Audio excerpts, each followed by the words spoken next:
இந்த வீடியோல நம்மளோட ஃபேவரட் ஓரியோ பிஸ்கெட்டை எப்படி தயாரிக்கிறாங்கன்றத தான் பார்க்க போறோம். 1998ல ஒரு பெரிய கம்பெனி, அந்த கம்பெனி பேர் தான் நேஷனல் பிஸ்கெட் கம்பெனி நபிஸ்கோ. இவங்க தான் முதல் முறையா ஓரியோவை ஒரு சாண்ட்விட்சா அறிமுகப்படுத்துறாங்க. நம்ம இப்ப சாப்பிட்ற ஓரியோ பிஸ்கெட்டோட கிட்டத்தட்ட 18 கண்ட்ரிஸ் சாப்பிட்டுட்டு வராங்க. அப்படிப்பட்ட இந்த ஓரியோ கிட்டத்தட்ட 40 மில்லியன்ஸா வந்து தயாரிக்கப்பட்டுக்கிட்டு இருக்கு. ஆனா அது எப்படி தயாரிக்கப்படுறது தான் இந்த ஒரு வீடியோல நம்ம பார்க்க போறோம். வீடியோக்குள்ள போறதுக்கு முன்னாடி நம்ம சேனலை சப்ஸ்கிரைப் பண்றேங்க.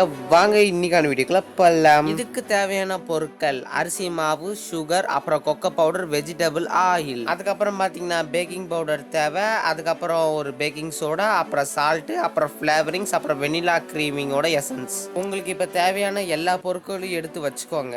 அதுக்கப்புறமா இது எல்லாத்தையுமே நம்ம இப்ப மிக்ஸ் பண்ண போறோம். இப்ப நம்ம பார்க்க போறது இந்த ஒரு ஓரியோ பிஸ்கட்டோட ஃபர்ஸ்ட் ப்ராசஸ். அதாவது ஒரு பெரிய அண்டாவில் பார்த்தீங்கன்னா பெரிய அரிசி மாவை கொட்டிக்கிறாங்க. அதுக்கப்புறமா பெரிய மூட்டையிலேருந்து கொக்கோ பவுடர் அது மேலே கொட்டிக்கிட்டாங்க. அதுக்கப்புறமா பார்த்தீங்கன்னா இந்த சுகர் பவுடர் அதெல்லாம் கொட்டிக்கிட்டு ஒன்றா மிக்ஸ் பண்ணிக்கிட்டே வராங்க.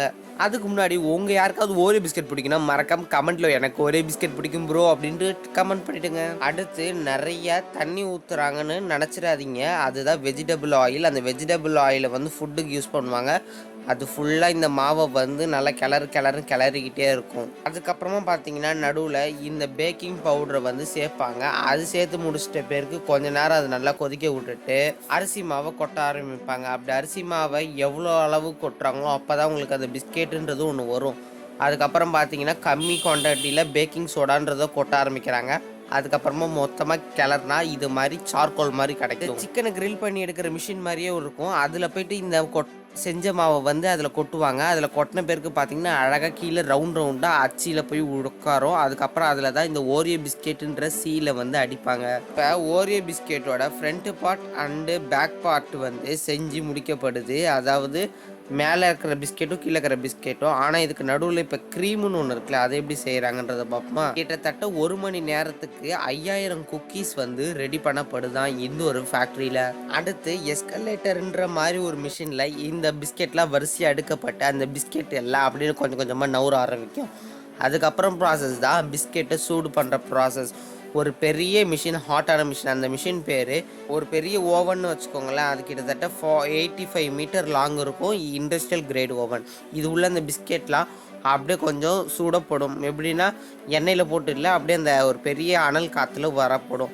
அதுக்கப்புறம் பார்த்தீங்கன்னா இதோட க்ரீம் எப்படி தயாரிக்கிறாங்கன்றதை பாருங்கள். இதுக்கு வந்து பார்த்தீங்கன்னா அந்த சுகரை சிறப்பாக மாற்றிடுவாங்க. அதுக்கப்புறம் பார்த்தீங்கன்னா இந்த சுகர் பவுடர், அப்புறமா இந்த வெனிலா எசன்ஸ் வச்சுருந்தாங்க பாருங்கள், அதெல்லாம் போட்டு இந்த ஒரு க்ரீமை தயாரிப்பாங்க. இந்த ஒரு வடை தட்டி போடுற மிஷின் மாதிரி இருக்குல்ல, இதுதான் ஒவ்வொரு க்ரீமாக ஒன்று ஒன்றா அச்சியில் வச்சு அமுக்கிக்கிட்டே இருக்கும். இது அப்புறம் ஒன்று ஒன்றா தள்ளப்படும். அதுக்கப்புறம் பார்த்தீங்கன்னா ஒரு பிஸ்கெட்டுக்கு ஏற்ற மாதிரி அந்த க்ரீம் வந்து அழகாக வைக்கப்பட்டு இன்னொரு மிஷினுக்கு அந்த ஒரு ஓரியோ பிஸ்கெட்டு அனுப்பப்படும். அதுக்கப்புறம் பார்த்தீங்கன்னா அந்த ஒரு ஓரியோ பிஸ்கெட் அழகாக பேக் செய்யப்படும். அப்படின்னு பேக் செஞ்சு முடிச்சிட்டோன்னே நம்மளுக்கு தேவையான அந்த ஒரு டேஸ்டியான ஓரியோ பிஸ்கெட் கிடச்சிரும். அதுக்கப்புறம் என்ன, நம்ம எடுத்து சுவைக்க வேண்டியதானே. நான் சொல்கிறதெல்லாம் பார்த்தா சின்ன வயசில் டிஸ்கவரியில் ஹவ் இட்ஸ் மேட் அப்படின்ற ஒரு ஷோ ஓடிக்கிட்டு இருந்தது. ஏதோ நான் அதில் சொல்கிற மாதிரி தான் எனக்கு ஒரு ஃபீலிங்காக இருக்குது. யாரெல்லாம் சின்ன வயசில் டிஸ்கவரியில் ஃபேக்ட்ரி மேட் அப்படின்ற ஷோவை பார்ப்பீங்க, மறக்காமல் அதையும் கமெண்ட் பண்ணிவிடுங்க. அடுத்து எல்லா ப்ராசஸும் முடிஞ்ச பேருக்கு பிஸ்கெட் ஒன்று ஒன்று அழகாக அடுக்கப்பட்டு ஒரு பெரிய ஒரு பாக்ஸ்குள்ளே போவோம்.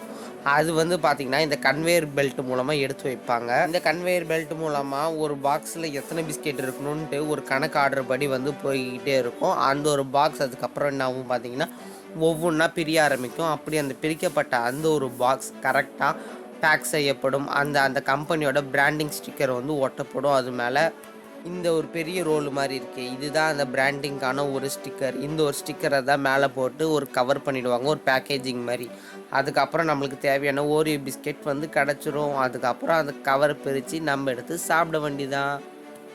ஓகே விவர்ஸ், இன்றைக்கான வீடியோ முடிஞ்சிச்சு. இந்த வீடியோ பிடிச்சா லைக் பண்ணுங்கள், ஷேர் பண்ணுங்கள், மறக்காமல் சப்ஸ்கிரைப் பண்ணுறேங்க. இன்னொரு அமேசிங்கான வீடியோவில் பார்க்கலாம். Tata bye bye, see you.